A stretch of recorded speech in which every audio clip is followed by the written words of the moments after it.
All right, so today guys, we're gonna be making some chocolate chip cookies. This is a pretty simple recipe that's also very easy to edit. This is gonna be like the most basic, simple recipe that you can get. Then you can make it however you want. We're actually gonna start off with the butter.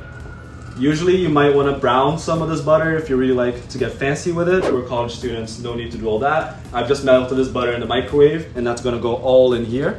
This is exactly 2 sticks of butter. On top of the butter, we're gonna start off by adding some sugar. We're using a mixture of white sugar and some brown sugar. The mixture of both sugars really does add to how the final product, how the cookie is gonna taste at the end. For this recipe, we're gonna use 1 cup of brown sugar and then half a cup of white sugar. And we're just gonna throw that into the butter and we're just gonna mix. If you have a stand mixer or any equipment, that does totally make your job easier, but for now, it's totally fine. And now this is when we add the eggs. We're using 2 white eggs for this. Not the color of the eggs matter at all. If I was cool, I would be able to do this with 1 hand. 2 hands it is. Make sure you don't get any shells in there. That would not be fun. Keep your hands clean as you're working, don't be disgusting. Now we can add some of the smaller ingredients. We're gonna start off with just a little bit of salt. Oh, why are you adding salt in your cookie? Cookie looks sweet. No, you need a little bit of salt in here for sure. Saltiness brings out all of the other flavors. We're gonna be adding a teaspoon of salt. This is not an exact teaspoon, but it's fine. We're also gonna add some baking soda. Any baking soda will do. It's very necessary for the cookies. Don't ask me why, but about a teaspoon. That seems about right. And then adding some vanilla. You just have to feel this one out. However much vanilla extract pleases your heart. How about this much?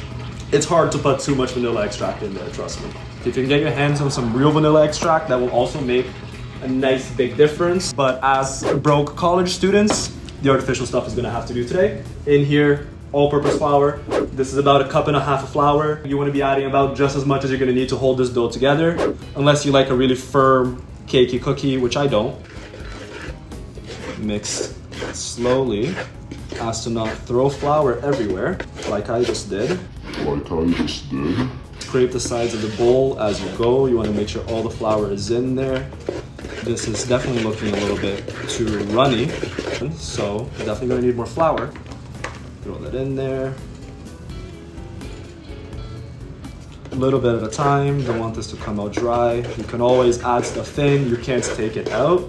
Yeah, that feels a lot more stiff to the arm. There's a lot more of a workout. I can skip the gym for today, but I won't. I totally won't.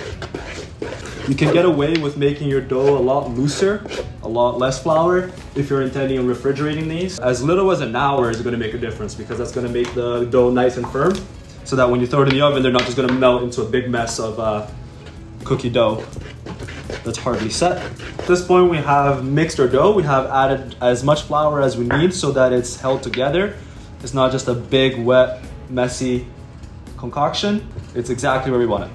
We're going to be adding what we came here for, our chocolate chips. For the recipe that I'm giving you, I think it usually calls for around 350 grams of mixings. It is 350. Whatever that is that you're going to want to use, whether it's chocolate chips, that's nuts, raisins, use chocolate chips. 350 grams. You want to be adding as much as physically possible in here. You can't have too many mix-ins. Throw it in there until it feels right, and then throw a little bit more afterwards just to be safe. As well. A little bit. It won't hurt. It's in here. It's chocolate chips. You're not gonna go wrong with adding a shitload of chocolate chips in here. It looks like this. Come on. This looks good. Come on. That's mixed. Let's give this a little taste.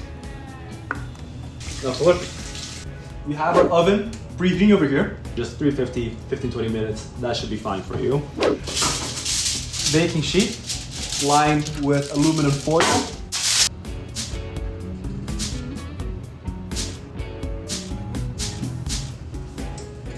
And now we're gonna throw these in the oven that's been preheating right on the middle rack. So set a little timer. We'll come back and check in on them maybe at around 12 minutes to see where they're at, see if they're at a good spot. They probably won't be, probably need a little bit more time. Leave it in there for a little bit more time. They'll come out, they'll be delicious.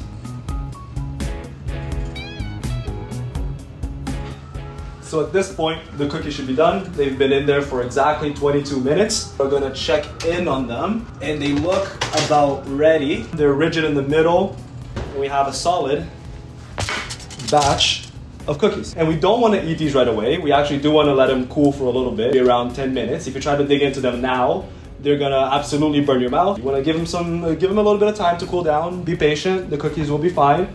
Give it a second.